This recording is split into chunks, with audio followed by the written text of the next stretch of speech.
El siguiente video es una actividad de la carrera de Arquitectura de la Universidad Nacional Experimental del Táchira, de la asignatura Estructura 2 del quinto semestre, elaborado por los estudiantes González Robelsi y Tejera Ariana.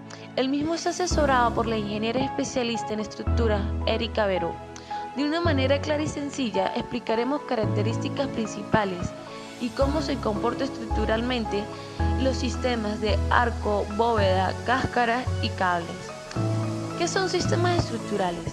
Son sistemas compuestos de uno o varios elementos dispuestos de tal forma que la estructura total y cada uno de sus elementos sea capaces de mantenerse sin presentar cambios apreciables en su geometría durante la carga y descarga de estas fuerzas. Algunas características para calificar los sistemas disponibles que pueden satisfacer esta función sería la economía, necesidades estructurales, necesidades por problemas de diseño, problemas de construcción, materiales y limitación en escala.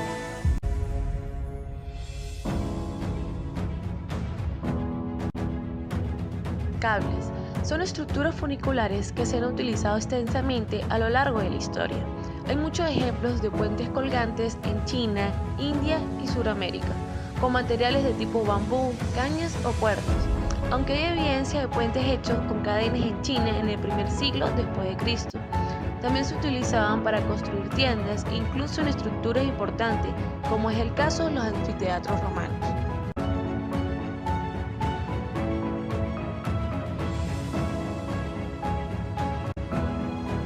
El primer puente colgante en el mundo occidental fue en Pensilvania por James Flames, construido en 1801. El uso de los cables en edificios se desarrolló más lentamente, debido a que había menos necesidad de cubrir grandes luces y a los problemas que creaba su aplicación. En la actualidad se han construido un gran número de edificios representativos con estructuras de cable, siendo el acero galvanizado y el acero inoxidable los materiales más utilizados. Por su resistencia y economía, los cables se han convertido en un elemento imprescindible en muchas obras de ingeniería. Por su flexibilidad, los cables solo aguantan fuerza de tracción. Se comportan de forma inversa a los arcos, en los cuales debido a su curvatura, los esfuerzos cortantes y de flexión se pueden hacer nulos, y los esfuerzos de compresión se convierten en el soporte de la estructura. En el caso de un cable, la geometría que él adquiere al aplicar las cargas es tal que asegure el cumplimiento de las leyes de equilibrio con el solo trabajo a tracción del elemento. Tipos de cables y tirantes. Los cordones son formados por alambres arrollados helicoidalmente, de manera que quedan colocados de forma regular. Tienen más área metálica para el mismo diámetro, por lo que son más resistentes y rígidos. Cables son formados por varios cordones arrollados helicoidalmente, alrededor de un núcleo o alma, que puede ser una cuerda de fibra textil, un cordón de alambre, o un cable o un muelle helicoidal. Se designan conociendo su composición, número de cordones y de alambres de cada cordón, tipo de alma o tipo de cordoneado. Son más flexibles y fáciles de manejar, consecuentemente más apropiados para pequeños radios de curvaturas. Tirantes estructurales son formados por perfiles tubulares. La unión de los cables o tirantes con otros dispositivos se efectúa mediante terminales especiales. Comportamiento general de los cables.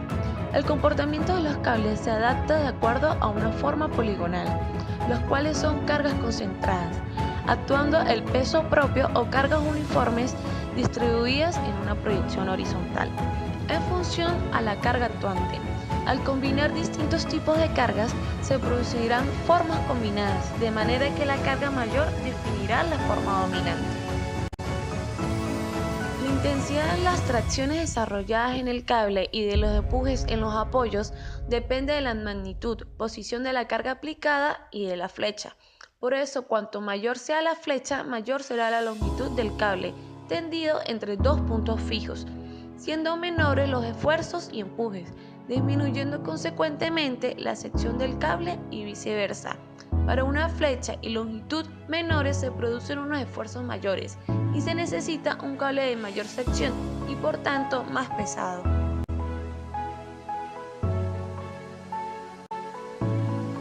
Estabilidad. Debido a su falta de rigidez, las estructuras formadas por cables deben estabilizarse frente a los cambios constantes de formas producidas por las variaciones de las cargas, así como el frente del efecto dinámico del viento. Supongamos una cubierta horizontal formada por cables. Cuando sopla el viento sobre ella produce una succión que hará subir la estructura. Si la carga muerta es menor, a medida que va subiendo las fuerzas varían y el comportamiento de la estructura vuelve a cambiar como respuesta al nuevo sistema de cargas. El proceso es cíclico y no se detendrá mientras exista el viento. Si la acción dinámica actúa en el nivel de la frecuencia propia de la estructura, esta entrará en resonancia, produciéndose vibraciones violentas y por tanto grandes daños, llegando incluso a un colapso total. Estructuras atirantadas de cables. Es la estructura a tensión típica, son muy flexibles y cambian de forma bajo las acciones de cargas concentradas. No poseen rigidez a la flexión, ni resisten fuerza de compresión. Bajo la acción de fuerzas concentradas grandes se deforma, pierde su perfil original y alcanza el denominado polígono funicular. Cables paralelos. Cuando las cargas son repartidas se obtienen formas curvas como la parábola, comúnmente presentada en los puentes colgantes. Para mantener el equilibrio, reacción vertical más reacción horizontal hacia afuera. Cables radiales. Se observa la presencia de un anillo perimetral comprimido, generalmente de hormigón. Requiere de un anillo o tambor central donde anclan los cables, traccionando generalmente el acero. El cable puede ser exclusivo para cada carga o bien puede pasar por varias cargas sucesivamente.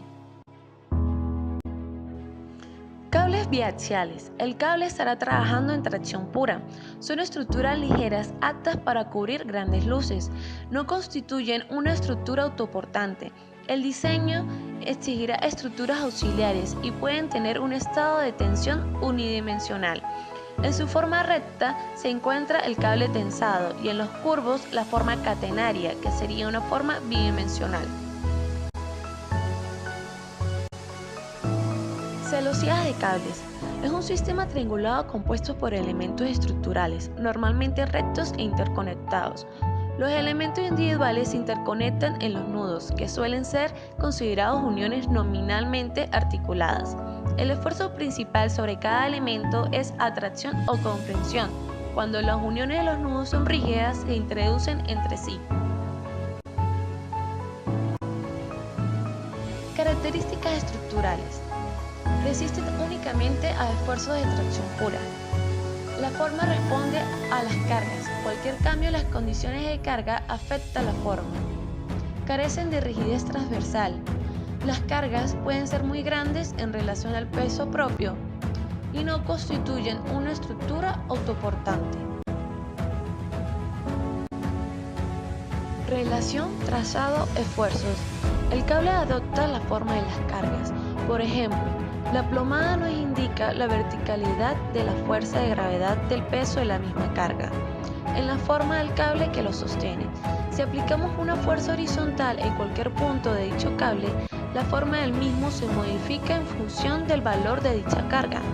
Si colocamos la carga de dos cables en vez de uno, cada uno de ellos equilibrará la mitad de la carga.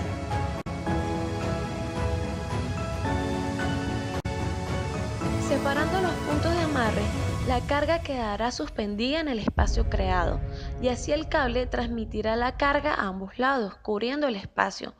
La forma del cable sigue las direcciones de las fuerzas. Debido a su reducida sección transversal en relación con su longitud, el cable no puede resistir la fricción, y así modifica su forma para cada nuevo estado de cargas. El valor del esfuerzo a que estará sometido el cable dependerá de la distancia entre los puntos de amarre. L, que es igual a luz, es el valor de la carga. F, que es igual a fuerza, es la distancia de la flecha del cable. La resolución gráfica de los efectos de obtener el valor de dicho esfuerzo la podemos visualizar en el polígono vectorial, equilibrando la carga aplicada sobre el cable, según las direcciones que adopta el trazado del cable. Ejemplos de cargas. Una gaviota se posa en la cadena del ancla de un superpetrolero, de formación muy pequeña, peso propio muy grande en relación a la carga adicionada. Una gaviota se posa en la cuerda de colgar la ropa, de formación muy grande, peso propio muy pequeño en relación a la carga adicionada. Trazados del cable. Si la carga se desplaza del punto medio, cambia la forma del cable, y este se acomoda para transferir la carga por medio de los tramos rectos. Si se fijan al cable, dos cargas idénticas en ubicación isimétrica vuelven a cambiar de forma con tres lados rectos. Si se aumentan el número de cargas, el cable toma nuevas configuraciones de equilibrio con lados rectos entre las cargas. La flecha óptima de una catenaria es aproximadamente un tercio de la luz, y para esta relación de flecha-luz, la catenaria y la parábola son curvas muy similares. Elementos rigidizadores. De las deformaciones diferenciales podemos provenir esfuerzos adicionales en las vigas rigidizadoras. En la mitad del sistema se produce un punto de inflexión en la línea de la deformada, apareciendo cargas adicionales que varían en diferentes zonas de la viga. Estabilización mediante pretensado. Se trata de introducir en la estructura tensiones previas a la aplicación de las cargas, utilizando diversos recursos, agregando una fuerza previa al cable, agregando otra estructura de cables que produzcan esa fuerza, como cables unidos en un plano, cables unidos en el espacio o cables portantes y tensados de redes de cables.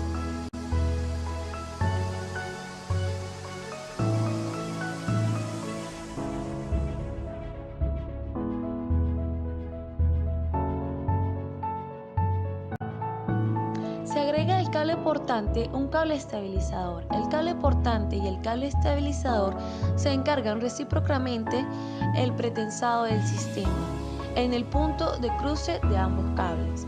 En la situación en que los cables estabilizadores y los cables portantes no se encuentren en el mismo plano, estamos en presencia de una estructura de redes.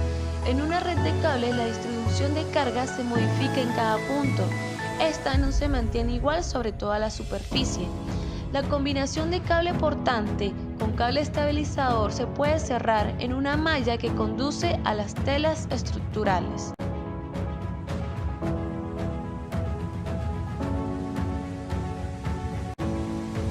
El pretensado con cables resulta ser un sistema eficiente y coherente para lograr la necesaria estabilización de la forma y así generar desde el punto de vista del diseño fuertes necesidades y oportunidades formales. En definitiva, la combinación de cables portantes y cable estabilizador es una pareja de alta eficiencia para cubrir grandes luces.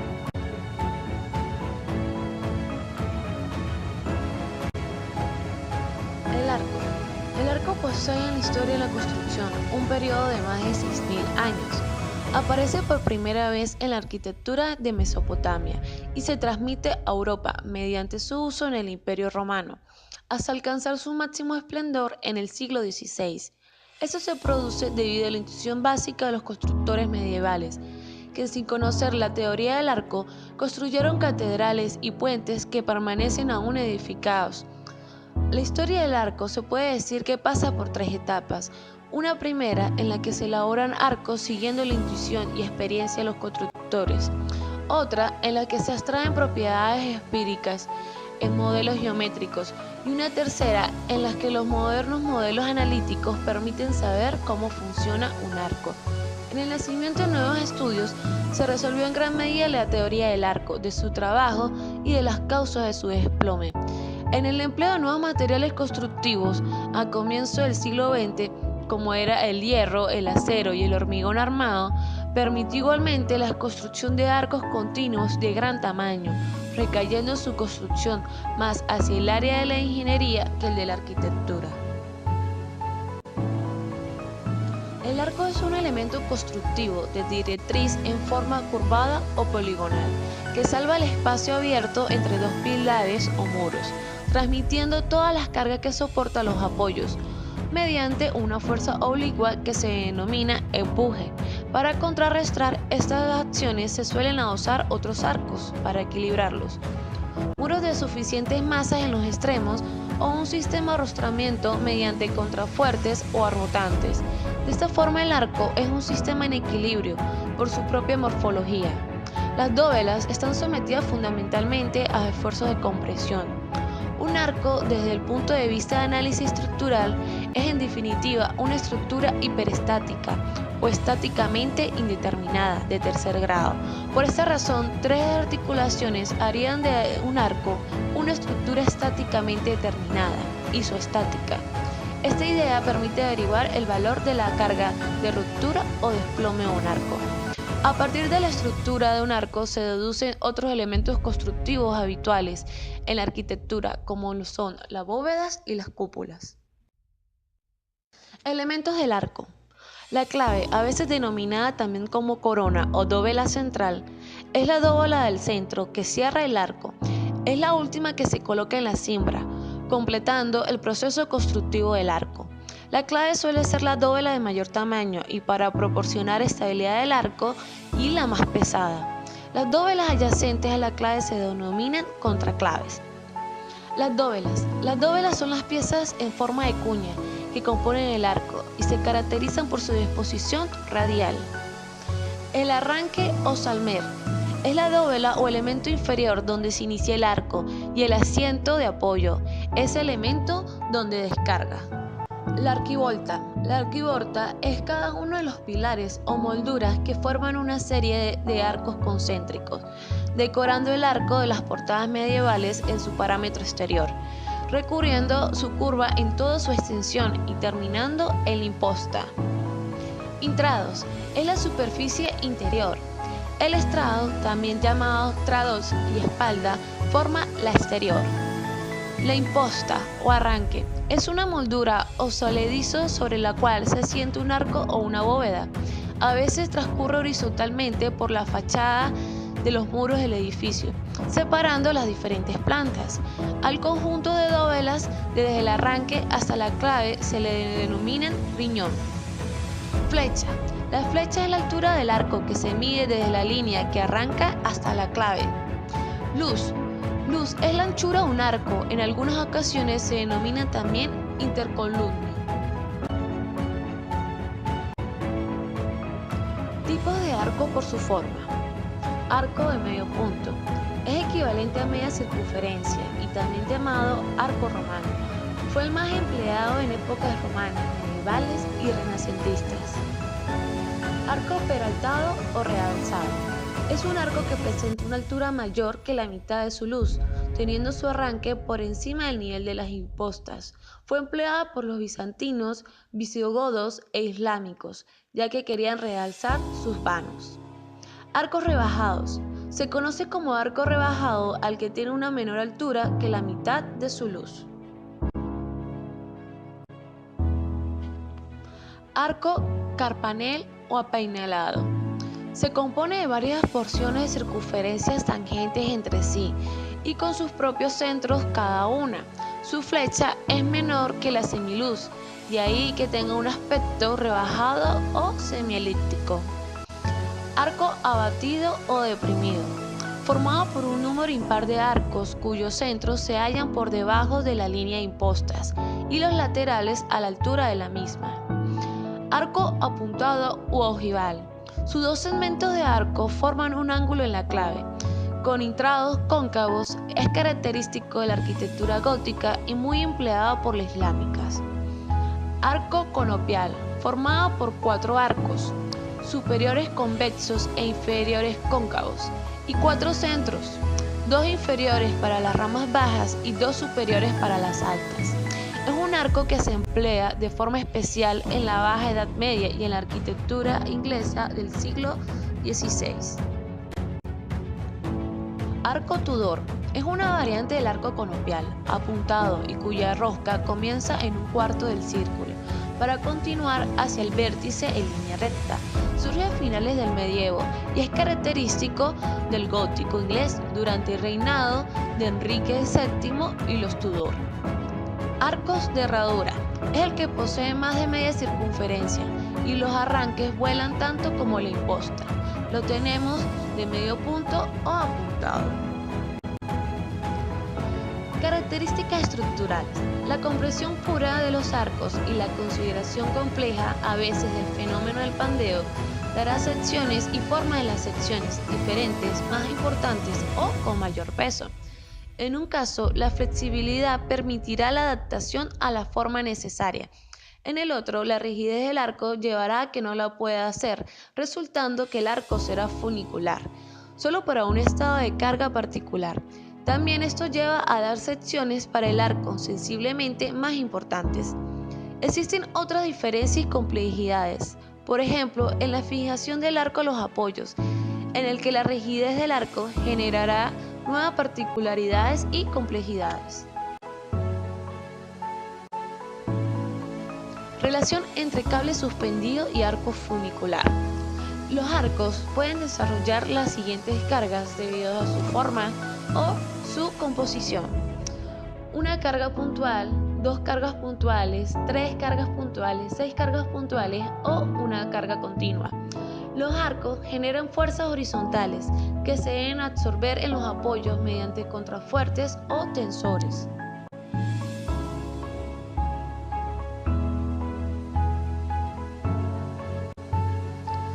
Estado tensional. Las líneas de presiones correspondientes a los diferentes estados de carga dan una medida del espacio adecuada al diseño para esa situación concreta. Pensemos ahora en esos arcos en que las líneas de presión de los diferentes estados de carga se apartan poco de lo correspondiente a la de los pesos propios que define el eje del arco. En este caso, el diseño debe asegurar que el axil esté siempre poco apartado del centro de gravedad de la sección, es decir, que la excentricidad de la solicitación axil sea pequeña, de forma que todo el material esté siempre comprimido, evitando la aparición de tracción en las diferentes secciones. Esto se asegura por el poco apartamiento de las distintas líneas de presión respecto al eje del arco.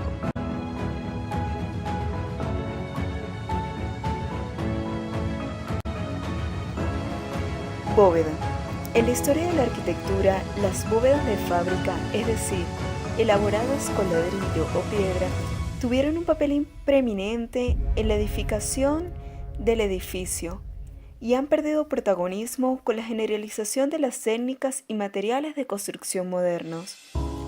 La arquitectura romana o de civilizaciones antiguas empleaban las bóvedas en construcciones de sus templos o edificaciones importantes. Es un elemento constructivo superficial, generalmente elaborado en mampostería o fábrica, en el que sus piezas y componentes trabajan a compresión. Las bóvedas poseen una forma geométrica por el movimiento de un arco generatriz a lo largo de un eje. Por regla general, este elemento constructivo sirve para cubrir el espacio comprendido entre dos muros o una serie de pilares alineados. Su problemática constructiva consiste en averiguar el grosor o resistencia de los muros adyacentes, con el objeto de que pueda soportar el empuje lateral las bóvedas que soportan. En muchos casos, su superficie posee nervios en los que dirigen y se concentran líneas de empuje. A pesar de su uso extendido en la construcción y su funcionamiento, no fue comprendido y explicado por la ciencia hasta bien entrados el siglo XIX. Se suele encontrar en algunas edificaciones como plazas, porticadas, claustros, catedrales y también galerías subterráneas, en las infraestructuras del metro, minería, entre otros. En la actualidad, con el advenimiento de nuevos materiales como el concreto armado, la forma clásica y disposición de las bóvedas con sus elementos trabajando con presión, ha dejado de realizarse tan habitual construcción, permitiendo la construcción de superficies adinteladas.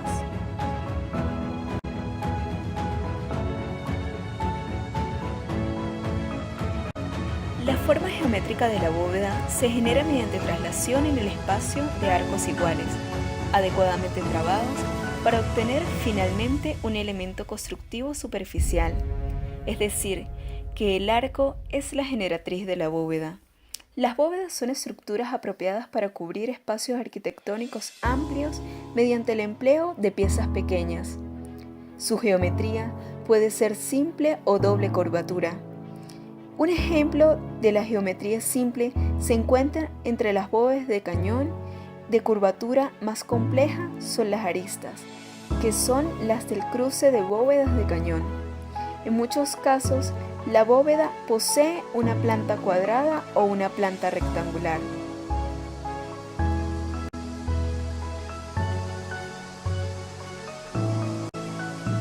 Suele construirse con soportes en su interior en forma de arcos y que cubren la plementería. En edificaciones modernas, el término bóveda se ha extendido y por herencia del concepto de bóveda de fábrica, se aplica a estructuras construidas con cubiertas curvas, en la que el espesor es muy pequeño comparado con el ancho y el largo, también denominadas cáscaras o cascarones. Mientras en las bóvedas de fábrica las piezas trabajan a compresión, estas modernas estructuras el trabajo es fundamentalmente en flexión. Tipos de bóvedas. Bóveda anular. Es una bóveda de cañón con forma de anillo. Bóveda de cañón. Esta bóveda es de sección transversal semicircular, soportada por paredes o arcadas paralelas, también llamada bóveda cilíndrica. Bóveda de crucería. Esta bóveda está formada por la intersección de dos bóvedas de cañón, también llamada bóveda por arista. Bóveda por arista. Bóveda formada por la intersección de dos bóvedas de cañón, también llamada bóveda de crucería. Bóvedas de cascarón. Cúpula o bóveda semicircular, como la que cubre un ábside o un nicho, también llamada cul de four, bóveda cuarto de esfera. Bóveda de abanico. Es una bóveda cónica, cóncava, cuyos aristones tienen forma de abanico o palma, también llamada bóveda palmeada.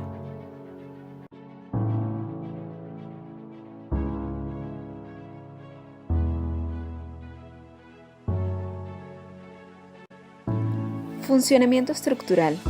El peso de la bóveda y la carga que puede apoyar sobre ella se desvía por la curvatura y se traslada a los apoyos laterales, con una fuerte componente horizontal que se ha de compensar en los arranques. En función de la colocación de las piezas, estas estructuras de ladrillo transmiten las cargas siempre en forma perpendicular a las juntas, sea en las bóvedas de rosca o en la de espina de pez. Las bóvedas, cualquiera sea su directriz, generan cargas verticales y empujes horizontales sobre sus apoyos, obligando a que estos tengan la dimensión suficiente como para lograr que su peso propio centre la resultante. Además, estos empujes producen esfuerzos cortantes, tendentes a producir deslizamientos, bien de los sillares de arranque sobre sus juntas horizontales o bien de los sillares del muro que sostiene la bóveda. Tipos de esfuerzos. Esfuerzos axiales. Esfuerzos cortantes. Momentos flectores.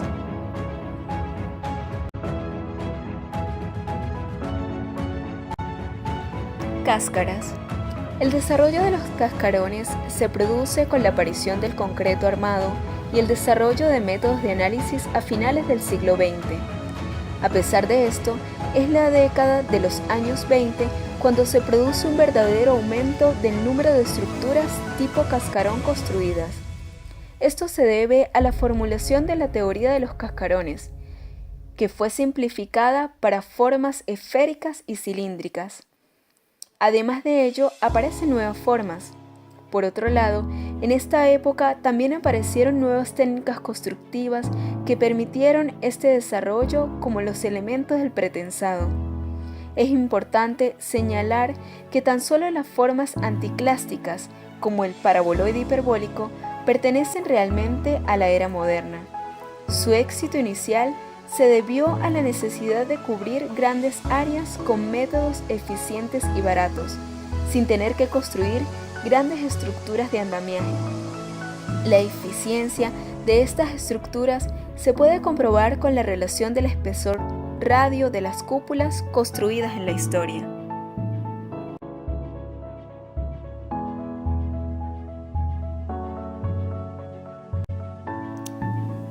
Las cáscaras se denominan estructuras resistentes, la cual se obtiene dando forma al material según las cargas que deban soportar, desarrollándose solo a compresión. Su movilidad e incapacidad para resistir tensiones de corte o compresión restringen el uso de las membranas. Todas las desventajas de la acción de membrana se evitan conservando al mismo tiempo la mayor parte de sus ventajas en las cáscaras delgadas. Clasificación de las cáscaras. Propias hiperbólicas.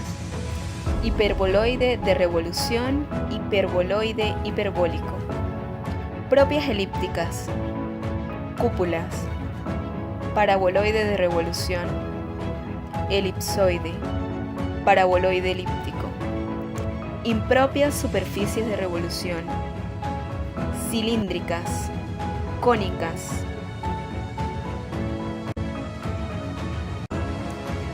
Teoría membranal de las cáscaras de revolución.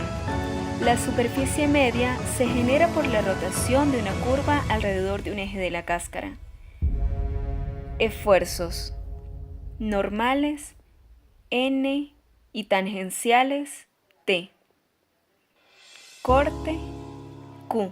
Momentos flectores M. Torsores MT. Primero, condición de deformación. En el arco, la línea de presiones no coincide con el meridiano. Por tal motivo, hay flexión. En la cáscara, la línea de presiones coincide con el meridiano. En este caso, no hay flexión. Segundo, condiciones de apoyo. Para que haya un apoyo en equilibrio es necesario que esté perpendicular a la carga que ejerce. Tercero, condiciones de carga exterior. No son compatibles las cargas concentradas que actúen perpendicularmente a la superficie media.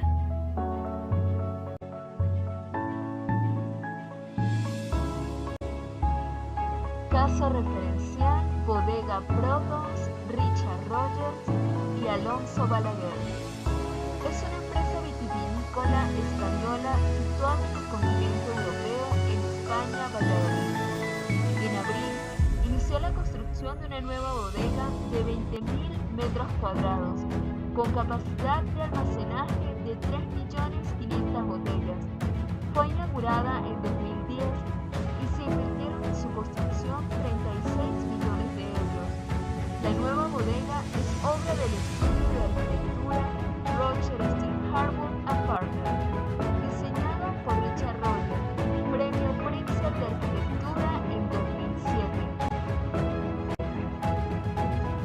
Consiste en una bodega y una sede de representación social y administrativa. El edificio, respondiendo a las críticas condiciones espaciales y ambientales óptimas para la elaboración de vinos, resulta representativo para la marca y se integra en el entorno de Peñafiel, representando además soluciones que minimizan el consumo de la energía necesaria para mantener dichas condiciones. La base del edificio se entierra para aprovechar la inercia térmica, situar las zonas de elaboración y maduración de vino, interpretando en clave contemporánea la construcción tradicional de bodegas. Anclada en el terreno, esta base regulariza la topografía, creando un soporte para la envolvente ligera que reposa en ella. Dicha cubierta está formada por una estructura de arcos parabólicos de madera laminada, reinterpretando la edificación de bodegas en forma de nave. Su lámina está considerada esbelta como fachada, propiciada por la visión que se tendrá desde el castillo de Peñafiel, y es parte fundamental de la composición arquitectónica de la obra.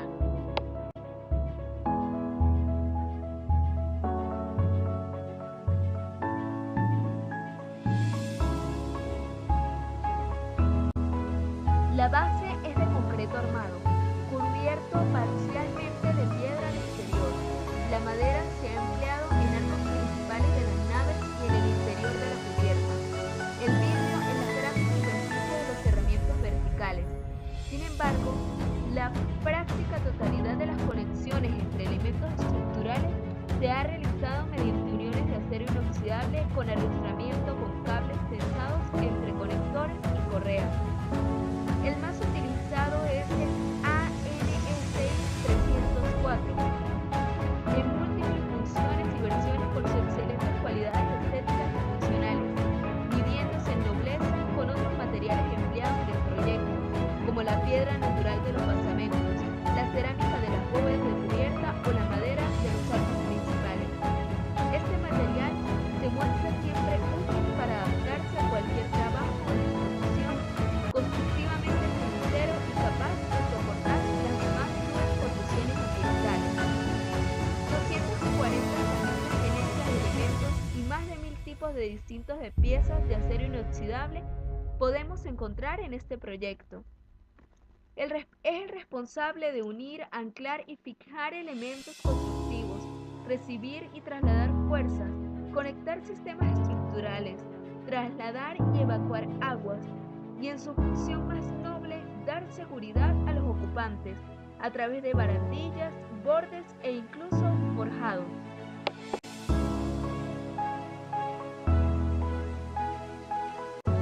Conclusiones.